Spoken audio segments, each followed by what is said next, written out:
নমস্কাৰ বন্ধুসকল, মই জ্যোতিষ আচাৰ্য নিপজ্যোতি শৰ্মাই আপোনালোক সকলোকে আমাৰ চেনেললৈ হাৰ্দিক অভিনন্দন জনালোঁ।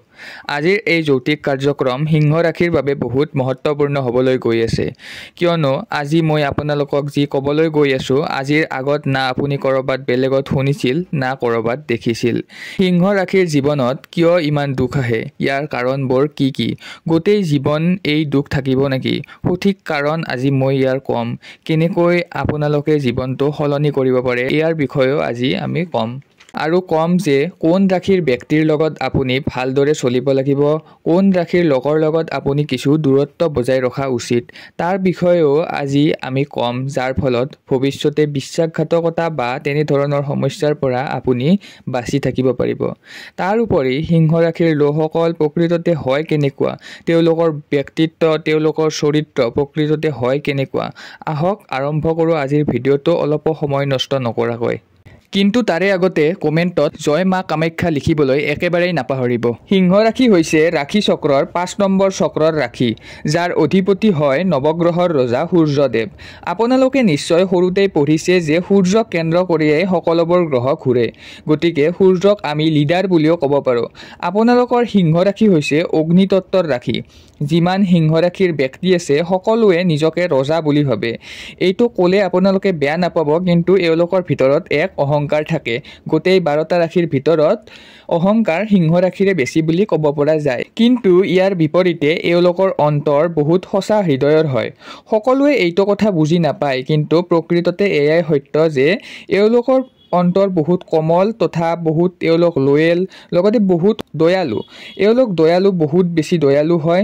এওঁলোকে যদি কাৰোবাক দেখে যে ব্যক্তিজন কষ্টত আছে, তেতিয়া এওঁলোকৰ মনত তৎক্ষণাত দয়াৰ ভাৱ জন্মি উঠে আৰু মানুহজনক হেল্প কৰিবলৈ আগবাঢ়ি যায়।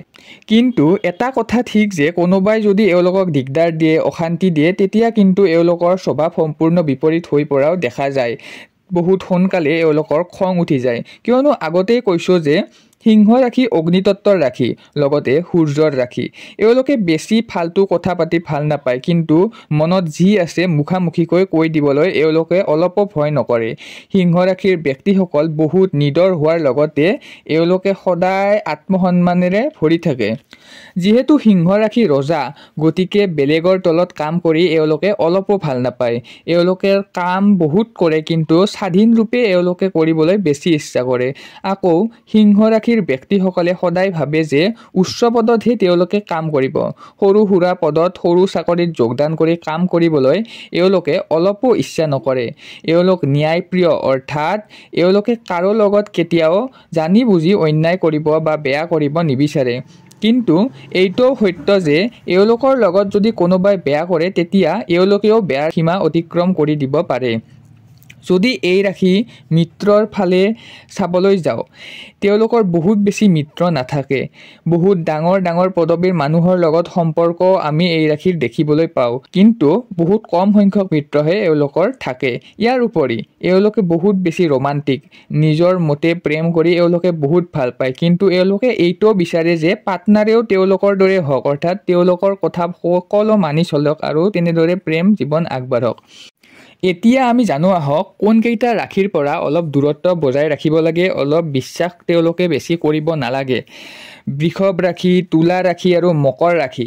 এই তিনিটা ৰাশি এনেকুৱা যাৰ লগত সিংহ ৰাশিৰ ব্যক্তিয়ে যদি লগ হৈ থাকে, তেতিয়া শেষত গৈ সিংহ ৰাশিৰ ব্যক্তিজনে বিপদত পৰাৰ সম্ভাৱনা থাকে, কিয়নো এওঁলোকৰ লগত আপোনাৰ বহুত দীঘলীয়া সময়লৈকে সম্পৰ্ক কেতিয়াও থাকিব নোৱাৰে।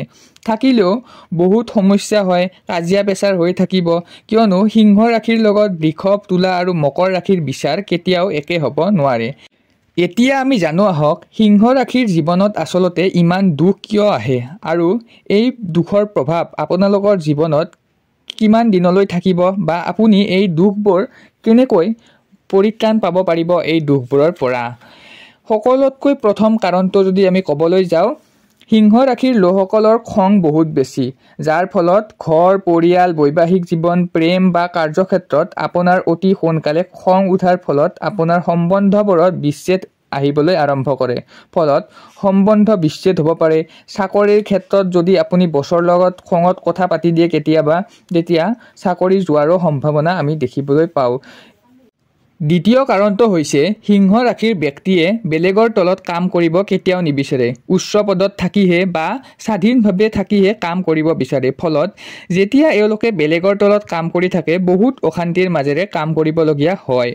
তৃতীয়তে এটিটিউড আৰু অহংকাৰ এইবোৰ আপুনি যদি ত্যাগ কৰিব পাৰে আৰু এই অহংকাৰে আপোনাৰ দুখৰ সকলোতকৈ ডাঙৰ কাৰণ ৰূপে থিয় হ'ব পাৰে। গতিকে অভাৰ কনফিডেন্স কেতিয়াও নকৰিব। কেতিয়াবা কি হয় যে সিংহ ৰাশিৰ ব্যক্তিয়ে নিজৰ ভুল কেতিয়াও নামানে, অৰ্থাৎ নিজে জানে যে আপুনি ভুল কৰিছে কিন্তু বেলেগৰ আগত প্ৰকাশ কৰিব কেতিয়াও নিবিচাৰে আৰু বহুত বেছি অভাৰ কনফিডেন্স হৈ পৰা দেখিবলৈ পোৱা যায়, যাৰ ফলত তেওঁলোকে পিছত পস্তাবলগীয়া হয়। গতিকে আপোনালোকে এই তিনিটা কথা সদায় আগত ৰাখি কামবোৰ কৰি যাব লাগিব, তেতিয়াহে আপোনাৰ জীৱন সলনি হ'ব। আমি আপোনাক গাইড কৰিব পাৰিম, কিন্তু কৰ্মৰ মেইন চাবিকাঠি সদায় আপোনাৰ হাততে থাকিব। লাইক, শ্বেয়াৰ আৰু ছাবস্ক্ৰাইব কৰিব নাপাহৰিব আৰু লগতে যদি মোক লগ পাব বিচাৰে এইটো নাম্বাৰত কণ্টেক্ট কৰিব পাৰে। ধন্যবাদ।